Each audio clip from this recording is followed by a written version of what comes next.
everybody, I am Deepika from LearnoHub, a free learning platform where you can study science, maths, SST absolutely for free only at learnohub.com.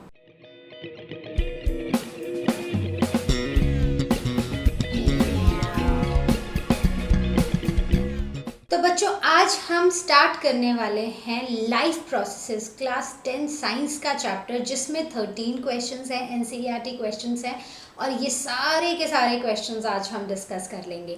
तो चलिए start करते हैं अपने questions के साथ।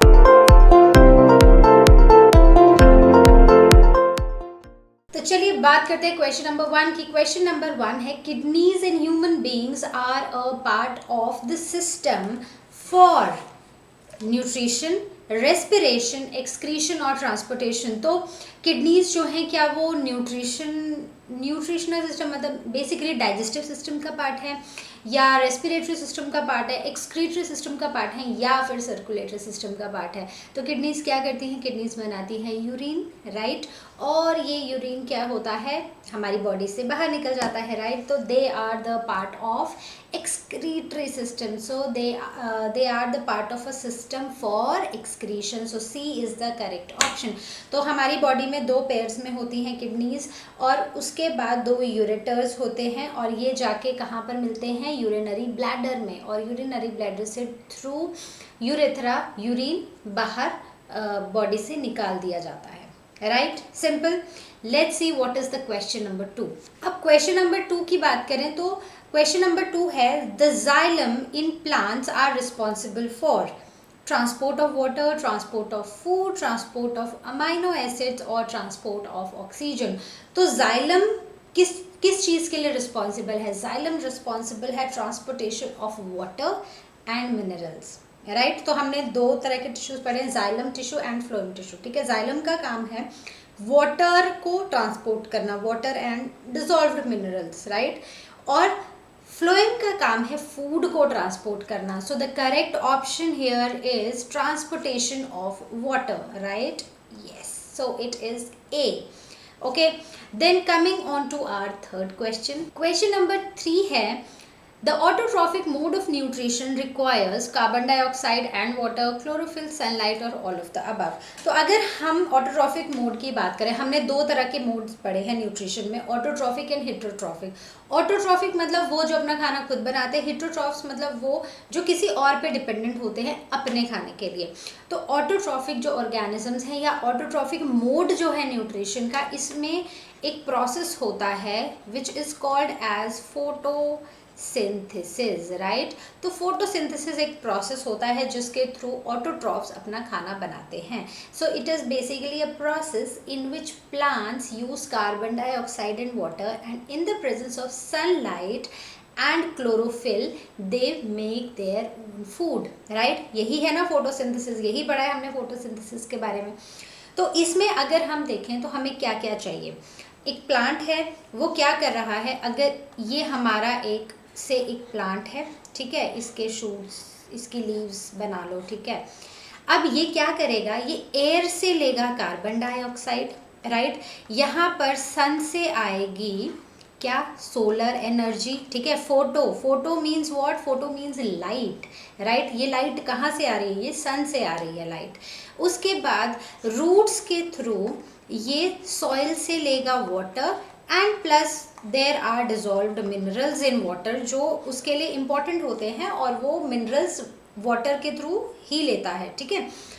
अब जो फोर्थ चीज़ है, फोर्थ चीज़ क्या है? फोर्थ चीज़ है क्लोरोफिल, राइट। क्लोरोफिल कहाँ पर होती है? क्लोरोफिल प्रेजेंट होती है लीव्स में, और क्लोरोफिल क्या करती है? क्लोरोफिल जो लाइट है, राइट, सनलाइट है, उसको ट्रैप करती है, राइट। तो इन सब की प्रेजेंस में ही ऑटोट्रॉफिक मोड जो है न्यूट्रिशन का वो पॉसिबल है, right. So the answer will be all of the above, right. ये तो हम बहुत छोटे से पढ़ते हुए आ रहे हैं और हमें सब पता है what are the raw materials for photosynthesis, right. चलिए देखते हैं नेक्स्ट क्वेश्चन। तो चलिए देखते हैं अपना क्वेश्चन नंबर 4। क्वेश्चन नंबर 4 है, the break down of pyruvate to give carbon dioxide, water and energy takes place in। तो जब हमारा पायरुवेट ब्रेक होता है कार्बन डाइऑक्साइड वाटर में और हमें खूब सारी एनर्जी मिलती है, तो ये जो प्रोसेस है ये होता कहाँ पर है? तो अगर हम स्टार्ट करें ग्लूकोज से, ठीक है, तो बेसिकली क्या लिया? ग्लूकोज लिया, राइट। तो ग्लूकोज सबसे पहले कन्वर्ट होता है किस में? पायरुवेट में, राइट। ये पायरुवेट कन्वर्ट हो जाता है carbon dioxide, water plus energy में, ठीक है, मतलब हमें एटीपी की फॉर्म में एनर्जी मिलती है। तो जो हमारा फर्स्ट प्रोसेस है इसको हम ग्लाइकोलिसिस बोलते हैं और ये होता है साइटोप्लाज्म में, राइट। उसके बाद जो पायरुवेट है ये एक साइकिल फॉर्म के साइक्लिक प्रोसेस में जाता है जिसको हम बोलते हैं क्रैब्स साइकिल, राइट। और ये कहाँ पर होता है? ये होता है माइटोकॉन्ड्रिया में। सो the correct option is mitochondria. Pyruvate बनता साइटोप्लाज्म में है, लेकिन उसका जो फर्दर ब्रेकडाउन होता है वो क्रैब साइकिल में होता है, जो कि माइटोकॉन्ड्रिया के अंदर होती है, राइट। चलिए देखते हैं नेक्स्ट क्वेश्चन। तो चलिए बात करते हैं क्वेश्चन नंबर 5 की। क्वेश्चन नंबर 5 है, how are fats digested in our bodies, where does this process takes place. तो फैट्स हमारी बॉडी में कैसे डाइजेस्ट होते हैं और ये जो कंप्लीट प्रोसेस है ये कहाँ पर होता है? तो अगर हम बात करें फैट्स के डाइजेशन की, फैट्स, कार्बोहाइड्रेट्स, प्रोटीन, जो हमारी बॉडी में ये जो सारे न्यूट्रिएंट्स हम लेते हैं ये सभी के सभी जाके कंप्लीटली डाइजेस्ट होते हैं स्मॉल इंटेस्टाइन में। ये हमें पता है, राइट। माउथ में कार्बोहाइड्रेट की डाइजेशन स्टार्ट हो जाती है, लेकिन वो कंप्लीटली डाइजेस्ट कहाँ पर होते हैं? स्मॉल इंटेस्टाइन में। और स्मॉल इंटेस्टाइन वही प्लेस है जहाँ पर कंप्लीट डाइजेशन भी होती है और सारे के सारे न्यूट्रिएंट्स की एब्जॉर्प्शन भी होती है। तो हमें बताना है फैट्स की डाइजेशन के बारे में। तो जो फैट्स हैं, फैट्स बेसिकली बड़े बड़े ग्लोब्यूल्स, मतलब बड़े बड़े मॉलिक्यूल्स की फॉर्म में प्रेजेंट होते हैं, ठीक है। अब इनको पहले तो छोटे फॉर्म्स में कन्वर्ट करना पड़ता है, ठीक है। तो लिवर है, लिवर सिक्रीट करता है बाइल सॉल्ट्स, ठीक है। इन बाइल सॉल्ट्स से ये एक्ट करते हैं, मतलब इसमें वो एंजाइम्स होते हैं जो लार्ज ग्लोब्यूल्स पे एक्ट करते हैं और वो इनको स्मॉलर ग्लोब्यूल्स में, मतलब बड़े बड़े पीसेस को छोटे छोटे में कन्वर्ट कर देते हैं। और इस प्रोसेस को बोला जाता है एमल्सिफिकेशन, राइट। इस प्रोसेस को बोला जाता है एमल्सिफिकेशन। अब हम इन फैट्स को बोलेंगे एमल्सिफाइड फैट्स, राइट। अब हमें ऐसा लगता है कि ये बहुत ही डिफिकल्ट वर्ड है, लेकिन ये बहुत ही सिंपल है, okay. Then coming on to the next, ठीक है। स्मॉल इंटेस्टाइन में लिवर की तो सिक्रीशंस आ रही हैं, साथ के साथ आ रही हैं पैनक्रियाज की सिक्रीशन। तो पैनक्रियाज में क्या होता है? इसमें पैनक्रियाटिक जूस होता है जिसमें एक एंजाइम होता है lipase. Lipase is very important for fat digestion. ये क्या करता है? इन एमल्सिफाइड फैट्स को फर्दर ब्रेक डाउन कर देता है, ठीक है। अब इंटेस्टाइनल जो वॉल होती है, स्मॉल इंटेस्टाइन की जो वॉल होती है उसमें होता है इंटेस्टाइनल जूस, मतलब वो सिक्रीट करती है इंटेस्टाइनल जूस जो कि फैट्स को कन्वर्ट कर देते हैं फैटी एसिड्स में और ग्लिसरॉल में। और ये इसकी सिंपलेस्ट फॉर्म है, फैट्स की सिंपलेस्ट फॉर्म है fatty acids and glycerol, right. तो हो क्या रहा है? हमारे पास है फैट्स, राइट। अब फैट्स की एमल्सिफिकेशन होती है, एमल्सिफिकेशन बाय कौन करता है? सबसे पहले हमने क्या पढ़ा था? लिवर की सिक्रेशन बाय बाइल सॉल्ट्स, ठीक है। बेसिकली बाइल सॉल्ट्स एक्ट कर रहे हैं उसके ऊपर, ये बना देते हैं एमल्सिफाइड फैट्स, ठीक है। इसके बाद इसके ऊपर एक्ट करता है pancreatic juice, right. Pancreatic juice में क्या पढ़ा हमने? इसमें होता है एक एंजाइम जिसको हम बोलते हैं लाइपेज। ये जो एंजाइम होता है ये इनको फर्दर ब्रेक डाउन कर देता है, ठीक है। ये further break down of fats, right. अब ये जो फैट्स अब हमें मिले हैं इनके ऊपर इंटेस्टाइनल जूस, ओके। इंटेस्टाइनल मैं शॉर्ट फॉर्म में लिख रही हूँ, तो इंटेस्टाइनल जूस। एक्ट करेगा और ये इनको सिंपलेस्ट फॉर्म में कन्वर्ट कर देगा, फैटी एसिड्स प्लस ग्लिसरॉल, यही लिखा है हमने यहाँ पर, राइट। तो बहुत ही सिंपल है, ये हमने एक रिएक्शन की फॉर्म में लिख दिया। ओके, सो आई होप ये आपको क्लियर हुआ होगा। अब हम चलते हैं अपने नेक्स्ट क्वेश्चन। तो चलिए बात करते हैं क्वेश्चन नंबर 6 की। क्वेश्चन नंबर 6 है, what is the role of saliva in the digestion of food. तो सलाइवा का क्या रोल है फूड की डाइजेशन में। तो सलाइवा का एक बहुत ही इंपॉर्टेंट रोल है। सलाइवा जो होता है वो हमारे माउथ में होता है। जैसे ही हम खाना खाते हैं तो हमारा जो माउथ है वहाँ पर ग्लैंड्स हैं, सलाइवरी ग्लैंड्स हैं जो सलाइवा सिक्रीट करते हैं। सलाइवा में क्या होता है, सलाइवरी अमाइलेज होता है जो कि एक्ट करता है स्टार्च के ऊपर। स्टार्च मतलब कार्बोहाइड्रेट्स के ऊपर। तो हमने बात की थी ना कि फैट्स, प्रोटीन्स, इन सब की डाइजेशन तो बाद में स्टार्ट होती है, लेकिन कार्बोहाइड्रेट्स की, स्टार्च की डाइजेशन माउथ में ही स्टार्ट हो जाती है। कंप्लीट नहीं होती है बट स्टार्ट हो जाती है, राइट। अब ये जो स्टार्च है ये इसको सिंपल शुगर्स में कन्वर्ट करता है, क्योंकि जो हमने शुगर खाया है, मतलब जो कार्बोहाइड्रेट्स हमने लिए हैं वो बेसिकली कॉम्प्लेक्स फॉर्म में है जो हमारी बॉडी एब्जॉर्ब नहीं कर पाएगी, तो उनको पहले सिंपल फॉर्म्स में कन्वर्ट करना पड़ेगा। तो ये स्टार्च एक्ट करता है, स्टार्च पे एक्ट करता है सलाइवरी अमाइलेज जो कि स्टार्च को कन्वर्ट कर देता है सिंपल शुगर्स में। अब सलाइवा क्या कर रहा है, फूड को मॉइस्ट कर रहा है, मतलब गीला कर रहा है। पूरे खाने को हमने टंग की हेल्प से पूरे खाने को सलाइवा के साथ मिक्स कर दिया, तो जितना भी स्टार्च था उसकी डाइजेशन स्टार्ट हो चुकी है यहाँ पर, राइट। ये च्यू करता है खाने को, ब्रेक डाउन करता है, ठीक है, माउथ में ही ब्रेक डाउन हो जाता है बड़े पीसेस का छोटे पीसेस में, और स्टार्च की डाइजेशन स्टार्ट हो जाती है। So this is how saliva plays a very important role in digestion, not in digestion, also in absorption of food, right. Okay, तो चलिए चलते हैं अपने नेक्स्ट क्वेश्चन पर। Now question number 7, what are the necessary conditions for autotrophic nutrition and what are its byproducts, right। तो हमने ये MCQ की फॉर्म में भी ये क्वेश्चन किया। तो ऑटोट्रॉफिक न्यूट्रिशन क्या होता है, मतलब जहाँ पर क्या हो रही है, फोटोसिंथेसिस हो रही है, ठीक है, लाइट को कैप्चर करके खाना बनाया जा रहा है। तो एक तो सबसे पहली बात है कि ये फोटोसिंथेसिस का रिएक्शन हमसे पूछ रहे हैं। दूसरी बात, अब इसमें पूछे कि नेसेसरी कंडीशंस क्या हैं, बेसिकली हमारे रॉ मटेरियल्स क्या हैं। तो अगर हम बात करें तो sunlight, since it is photo means light, synthesis in the presence of light, right. तो सबसे पहले तो हमें सनलाइट बहुत इंपॉर्टेंट है। दूसरी बात पानी, और पानी के साथ जो मिनरल्स एब्जॉर्ब हो रहे हैं रूट्स के थ्रू वो बहुत इंपॉर्टेंट है। थर्ड है कार्बन डाइऑक्साइड जो एयर से ट्रैप हो रही है। और लास्ट है क्लोरोफिल जो लीव्स के अंदर एक ग्रीन कलर का पिगमेंट है। क्लोरोफिल बहुत ज़्यादा इंपॉर्टेंट है क्योंकि यही सनलाइट को कैप्चर करने में हेल्प करती है। ओके, तो कार्बोहाइड्रेट्स जो हैं, मतलब फाइनली हमारे पास क्या बना, अगर हम इसका रिएक्शन देखें, सो it is carbon dioxide plus water in the presence of sunlight and chlorophyll. Okay, it will give us C6H12O6, that is glucose, or you can say starch, or you can say carbohydrate, plus oxygen gas is released। ठीक है, तो अब carbon dioxide जो है ये plants को energy देता है, ओके, और ये स्टोर होता है एज स्टार्च। अब ऐसा नहीं है कि इन्होंने बनाया और यूज़ कर लिया, ऐसा नहीं होता है, इसकी एक स्टोरेज फॉर्म होती है that is called as starch, right. और इसका जो बाय प्रोडक्ट होता है इस पूरे प्रोसेस का, that is oxygen, and we know that how important is this oxygen to us.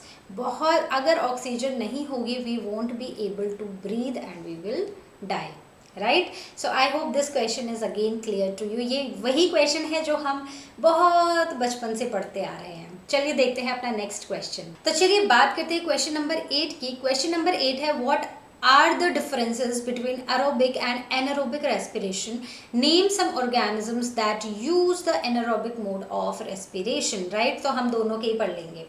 Okay, सबसे पहले है एरोबिक रेस्पिरेशन है क्या। एरोबिक मतलब एक ऐसी रेस्पिरेशन जो ऑक्सीजन की प्रेजेंस में हो रही है, right. So it takes place in the presence of oxygen. वहीं पर अगर हम एनारोबिक की बात करें तो एनारोबिक वो रेस्पिरेशन है जो कि एब्सेंस में हो रही है ऑक्सीजन के, मतलब ये रेस्पिरेशन ऑक्सीजन की प्रेजेंस में नहीं हो सकती। इसके लिए हमें ऐसी कंडीशंस चाहिए कि ऑक्सीजन प्रेजेंट ही ना हो, ओके, सिंपल। सेकंड है glucose is completely broken down. तो अगर हम इसको फूड भी लिख दें तो भी सेम ही बात है, मतलब जो भी हमारा खाना है और हम उसको सिंपली लिख रहे हैं ग्लूकोज, तो ग्लूकोज जो है इसमें कम्प्लीटली ब्रेक डाउन हो जाता है, ठीक है। उसके जो भी प्रोडक्ट्स हैं वो बन जाते हैं और एनर्जी रिलीज हो जाती है। वहीं पर अगर हम एनारोबिक में देखें तो पार्शियल ब्रेक डाउन होता है ग्लूकोज का। थर्ड है कि अब इसकी ग्लूकोज तो ब्रेक डाउन हुआ तो क्या आए इसके एंड प्रोडक्ट्स, इसके एंड प्रोडक्ट्स आए कार्बन डाइऑक्साइड एंड वाटर, और बहुत सारी एनर्जी रिलीज होती है एरोबिक रेस्पिरेशन में। वहीं पर अगर हम एनारोबिक की बात करें तो as compared to aerobic respiration ना, उसमें बहुत कम एनर्जी रिलीज होती है और उसके जो एंड प्रोडक्ट्स हैं वो हैं इथेनॉल और कार्बन डाइऑक्साइड, ठीक है। ये ईस्ट में होता है। वहीं पर अगर हम मसल सेल्स की बात करें तो इथेनॉल के बदले वहाँ पर क्या होता है, लैक्टिक एसिड प्रोड्यूस होता है, right, simple. Then aerobic respiration किन ऑर्गेनिजम्स में होती है, जैसे हायर ऑर्गेनिजम्स हैं जैसे ह्यूमंस हैं तो हमारे में एरोबिक रेस्पिरेशन होती है। वहीं पर अगर हम एनारोबिक बात करें तो जब आप थोड़ी बड़ी क्लासेस में जाओगे, ठीक है, अगर आप बायो ऑप्ट करोगे, आप बायो के अलग अलग सब्जेक्ट्स पढ़ोगे तो आप पढ़ोगे बहुत सारे एनारोबिक बैक्टीरिया होते हैं। तो ये जो बैक्टीरिया होते हैं ये एनारोबिकली रेस्पायर करते हैं, मतलब इनको ऑक्सीजन की रिक्वायरमेंट नहीं होती है। और ये कई तो ऐसे होते हैं जो ऑक्सीजन की रिक्वायरमेंट में मतलब ब्रीद ही नहीं कर सकते, सर्वाइव ही नहीं कर सकते, राइट। और कुछ ईस्ट सेल्स भी ऐसे होते हैं जो एनारोबिकली रेस्पायर करते हैं। ओके, तो चलिए देखते हैं अपना नेक्स्ट क्वेश्चन। तो चलिए बात करते हैं हम क्वेश्चन नंबर 9 की। क्वेश्चन नंबर 9 है how are alveoli designed to maximise the exchange of gases. तो कैसे एल्वियोलाई जो है उनकी ऐसी डिजाइनिंग होती है कि वो गैस एक्सचेंज में वो जो स्पेस है वो मैक्सिमम हो जाता है और उनको बहुत ज़्यादा गैस एक्सचेंज में हेल्प करता है। तो अगर हम बात करें तो एल्वियोलाई होता कहाँ पर है, ये हमारे रेस्पिरेटरी सिस्टम में होता है। रेस्पिरेटरी सिस्टम मतलब लंग्स से रिलेटेड, राइट। तो हमारे जब हमने पढ़ा था तो हमारे पास दो पैर, मतलब एक पैर होता है लंग्स का, मतलब दो लंग्स होती है, लेफ्ट एंड राइट। ओके, तो हमारी जो लंग्स हैं वो कुछ ऐसी होती हैं, ठीक है, एक इस तरफ होगी एक इस तरफ होगी। अब यहाँ से ट्रेकिया से आए, ये लंग्स आई। अब फर्दर ये जो है ना ये छोटे छोटे छोटे छोटे पार्ट्स में, मतलब छोटी छोटी ट्यूब्स में डिवाइड हो जाते हैं हमारी ट्यूब्स, ठीक है, जो रेस्पिरेटरी ट्यूब्स होती हैं ना, ब्रोंकाई होते हैं, ब्रोंक्यूल्स बन जाते हैं, ठीक है। और एंड में क्या आते हैं हमारे पास, एल्वियोलाई आते हैं, राइट। अब ये जो एल्वियोलाई होते हैं ना ये एंड में होते हैं कुछ बलून लाइक स्ट्रक्चर्स, ठीक है। अब ये जो बलून लाइक स्ट्रक्चर्स होते हैं ना ये बहुत ही छोटे छोटे होते हैं। अब जब हम ब्रीद करते हैं, हमने सांस ली तो क्या हुआ, हमारी चेस्ट कैविटी एक्सपैंड हो गई, हमारा डायफ्राम एकदम फ्लैट हो गया, है ना। और अंदर बहुत सारा जो हमारी चेस्ट कैविटी है ना उसमें बहुत सारा स्पेस बन जाता है ब्रीद करने के लिए। अगर आप अभी ब्रीद करने की कोशिश करो तो क्या होगा, आपकी चेस्ट कैविटी एकदम एक्सपैंड हो जाएगी, मतलब एक्सपैंड हो गई, उसमें स्पेस बढ़ गया। वैसे ही जो हमारी एल्वियोलाई है ना वो भी एकदम एक्सपैंड हो जाते हैं, they get filled with air. अब यहाँ पर जो एयर होती है ना वो इस एयर में जो ऑक्सीजन होती है वो ब्लड वेसल्स, अब ये जो इसकी वॉल्स होती है ना, अगर हम एक एल्वियोलाई देखें ना इसकी जो वॉल होती है ना वो बहुत ही थिन होती है, मतलब you can say single cell की बनी होती है, मतलब इतनी पतली वॉल होती है। तो इससे जो डिफ्यूजन होता है गैसेस का, मतलब अब अगर बहुत ही मोटी वॉल होगी तो ऑब्वियसली डिफ्यूजन नहीं हो पाएगा। अब क्योंकि वॉल बहुत ही पतली होती है तो गैसेस जो हैं वो डिफ्यूज़ कर जाती हैं इधर से उधर, ठीक है। अब यहाँ पर जब हमने ब्रीद किया तो एल्वियोलाई के अंदर क्या हुआ, बहुत ज़्यादा ऑक्सीजन आई, राइट। और दूसरी तरफ बहुत ज़्यादा क्या थी, कार्बन डाइऑक्साइड थी। तो यहाँ से कार्बन डाइऑक्साइड जो है वो चली जाएगी एल्वियोलाई में और ऑक्सीजन जो है वो इधर, क्योंकि ब्लड में ऑक्सीजन कम होगा कि कॉन्सेंट्रेशन कम होगी तो ऑक्सीजन ब्लड में आ जाएगी, राइट। तो ऐसे वो क्या करते हैं, they provide maximum surface area for exchange of gases.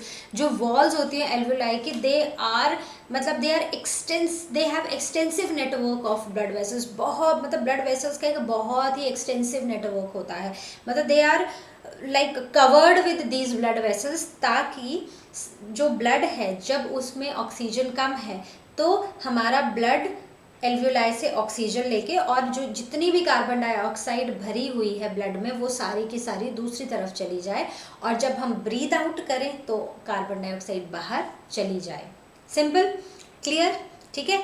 तो चलिए देखते हैं अपना नेक्स्ट क्वेश्चन। तो चलिए बात करते हैं क्वेश्चन नंबर 10 की। What would be the consequences of a deficiency of haemoglobin in our bodies. अगर हमारी बॉडी में हीमोग्लोबिन की डेफिशिएंसी हो जाती है तो उससे हमारी बॉडी पर क्या इफेक्ट पड़ता है। तो हीमोग्लोबिन जो है वो बेसिकली एक प्रोटीन है हमारी बॉडी में, ठीक है। It is a protein which is responsible for transportation of oxygen to the cells. अब सेलुलर रेस्पिरेशन के टाइम ब्लड में क्या होता है, हमारे पास ब्लड में होता है हीमोग्लोबिन जो कि एक प्रोटीन है। इसकी ऑक्सीजन कैरिंग, इसकी अफिनिटी होती है ऑक्सीजन की तरफ, ठीक है। तो जैसे ही ऑक्सीजन आती है एल्वेलाई में और वहाँ पर ये हीमोग्लोबिन होता है, ठीक है, ये प्रोटीन होता है, ये सारी की सारी ऑक्सीजन जो है वो इससे बाइंड हो जाती है और फिर ये जाके हमारे सेल्स तक पहुंच जाती है, ठीक है।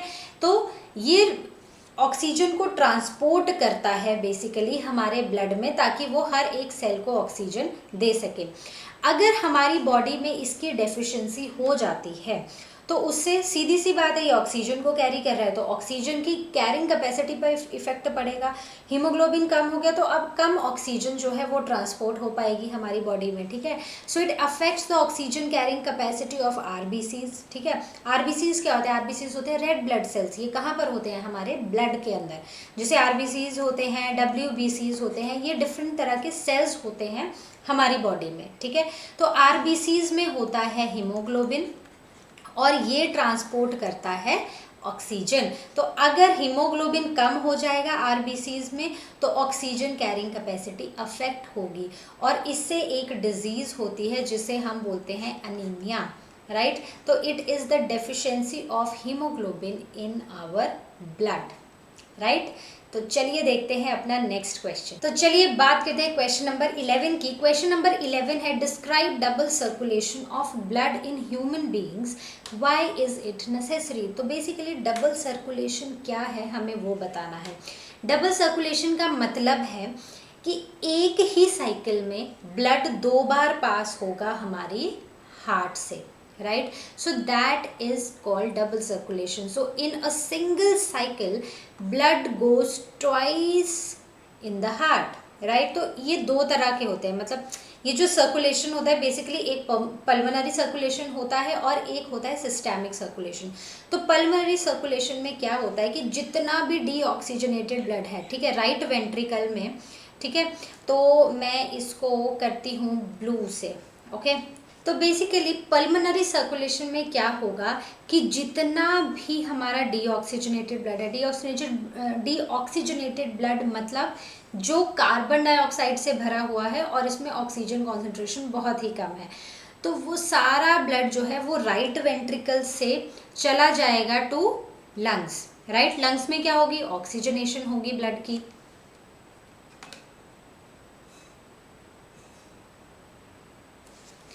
तो पल्मोनरी आर्टरी के थ्रू ये डीऑक्सीजनेटेड ब्लड राइट वेंट्रिकल से जाएगा लंग्स में और लंग्स में ये ऑक्सीजनेट हो जाएगा और ये जाएगा कहाँ पर, लेफ्ट एट्रियम में। अब ये ऑक्सीजनेटेड ब्लड है जो पल्मोनरी वेन के थ्रू चला जाएगा लेफ्ट एट्रियम में, राइट।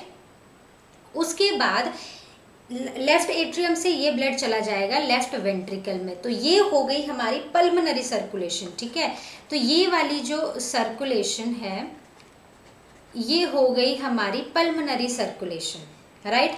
अब वहीं पर हम बात करते हैं सिस्टेमिक सर्कुलेशन की। अब जब ब्लड लेफ्ट वेंट्रिकल से ऑक्सीजनेटेड ब्लड थ्रू आयोटा ये जाएगा डिफरेंट डिफरेंट बॉडी के ऑर्गन्स में डिफरेंट सेल्स को जब ये ऑक्सीजन मिलेगी, फिर यहाँ से ये ब्लड डीऑक्सीजनेट हो जाएगा और ये फिर वापस चला जाएगा राइट एट्रियम में। तो ये वाली जो सर्कुलेशन है इसको हम बोलते हैं सिस्टेमिक सर्कुलेशन। ठीक है, so this is systemic circulation. अब डबल सर्कुलेशन इतनी ज़रूरी क्यों है हमारी बॉडी में? वो इसलिए ज़रूरी है क्योंकि पहली बात कि ये सेपरेट करती है हमारे ऑक्सीजनेटेड और डीऑक्सीजनेटेड ब्लड को, ताकि हमारी बॉडी जो है वो उसका जो टेम्परेचर है ना वो कांस्टेंट बना रहे। वहीं पर अगर हम लोअर ऑर्गेनिजम्स की बात करें ना, तो उनकी बॉडी छोटी सी होती है, ठीक है, उनकी एनर्जी रिक्वायरमेंट्स भी उतनी ही कम होती हैं, तो उनमें वो बॉडी में ऑक्सीजनेटेड और डीऑक्सीजनेटेड ब्लड को सेपरेट करने की इतनी रिक्वायरमेंट नहीं होती है। लेकिन ह्यूमन बॉडीज़ में होती है, क्योंकि एक तो बहुत बड़ी बॉडी है, then we need to separate oxygenated and deoxygenated blood, उसकी मिक्सिंग नहीं होनी चाहिए और हमारी बॉडी का जो टेम्परेचर है वो कांस्टेंट रहना चाहिए, इसलिए डबल सर्कुलेशन बहुत इम्पॉर्टेंट होती है। Right, simple and clear. तो पल्मोनरी और सिस्टेमिक भी आपको समझ आ गया होगा। राइट, जब हमारा heart right ventricle pulmonary artery के थ्रू डीऑक्सीजनेटेड ब्लड लंग्स में लेके जाता है और उसको वापस छोड़ता है हार्ट में, so that is pulmonary circulation. जब ये ऑक्सीजनेटेड ब्लड लेफ्ट वेंट्रिकल से आता है बॉडी सेल्स में और फिर डीऑक्सीजनेट होके ये वापस हार्ट में जाता है, so that is systemic circulation. Okay, तो चलिए देखते हैं अपना नेक्स्ट क्वेश्चन। तो चलिए बात करते हैं क्वेश्चन नंबर 12 की। क्वेश्चन नंबर 12 है, what are the differences between the transport of materials in xylem and phloem. तो जो जाइलम ट्रांसपोर्ट करता है मटेरियल्स और जो फ्लोएम ट्रांसपोर्ट करता है, उनमें डिफरेंसेस क्या हैं। हमसे जाइलम और फ्लोएम के डिफरेंसेस नहीं पूछे, उनके जो मटेरियल हैं ट्रांसपोर्टेशन के उसमें पूछे हैं। ठीक है, तो सबसे पहली बात है, हमें पता है कि जाइलम क्या ट्रांसपोर्ट करता है, वाटर एंड मिनरल्स। कहाँ से लेता है, रूट से एब्जॉर्ब करता है। राइट, वहीं पर अगर हम फ्लोएम की बात करें, फ्लोएम ट्रांसपोर्ट करता है फूड। राइट, बहुत ही सिंपल। उसके बाद सेकंड है इनकी डायरेक्शन। डायरेक्शन बहुत इंपॉर्टेंट है। अगर हम जाइलम की बात करें तो रूट्स कहाँ पर है, ज़मीन के अंदर, तो वो नीचे से पानी को और मिनरल्स को एब्जॉर्ब करते हैं और उसको ऊपर की तरफ ट्रांसपोर्ट करते हैं। मतलब जो डायरेक्शन है ना, जो ट्रांसपोर्टेशन की, वो अपवर्ड डायरेक्शन है, from roots to all other parts of the plant. सबसे नीचे तो रूट्स ही होती हैं। वहीं पर अगर हम बात करें फ्लोएम की, तो ये बाई डायरेक्शनल होता है, मतलब ये ऊपर की तरफ, नीचे की तरफ, ये सब तरफ को ट्रांसपोर्ट करने की कैपेबिलिटी रखता है। राइट, अब ऐसा हो सकता है कि खाना ऊपर बना, अब उसको नीचे भी तो भेजना पड़ेगा, खाना नीचे बना तो उसको ऊपर भी भेजना पड़ेगा। Right, so it is a by directional. Right, so I hope this is clear. बहुत ही सिंपल और बहुत ही इजी था ये, है ना। अगर हम कॉन्सेप्ट से भी समझने की कोशिश करें, मतलब कॉन्सेप्ट से ही समझेंगे, तो सिंपल सी बात है, रूट्स नीचे हैं तो वो नीचे से पानी ऊपर ही भेजेंगी, है ना, ऊपर से पानी नीचे तो भेज नहीं सकती। वहीं पर फूड है वो अलग अलग जगह पे बन रहा है, वो नीचे से ऊपर भी भेजना पड़ेगा, ऊपर से नीचे भी भेजना पड़ेगा। राइट, चलिए देखते हैं अपना नेक्स्ट क्वेश्चन। तो चलिए बात करते हैं अपने क्वेश्चन नंबर 13 की। Compare the functioning of alveoli in the lungs and nephron in the kidneys with respect to their structure and functioning. तो हमें एल्वियोलाई और नेफ्रॉन में डिफरेंसेस बताने हैं। पहले बताना है कि उनमें स्ट्रक्चरल डिफरेंसेस क्या है, फिर हम बताएंगे कि उनमें फंक्शनल डिफरेंसेस क्या है। तो सबसे पहले एल्वियोलाई के स्ट्रक्चरल डिफरेंसेस की बात करते हैं। तो इसमें बहुत ही छोटे टाइनी बलून लाइक स्ट्रक्चर्स होते हैं। हमने पढ़ा था ना कि ये लंग्स के अंदर होते हैं और जहाँ पर हमारे ये ट्यूब्स एंड होती हैं, वहाँ पर ये छोटे छोटे बलून लाइक स्ट्रक्चर्स होते हैं।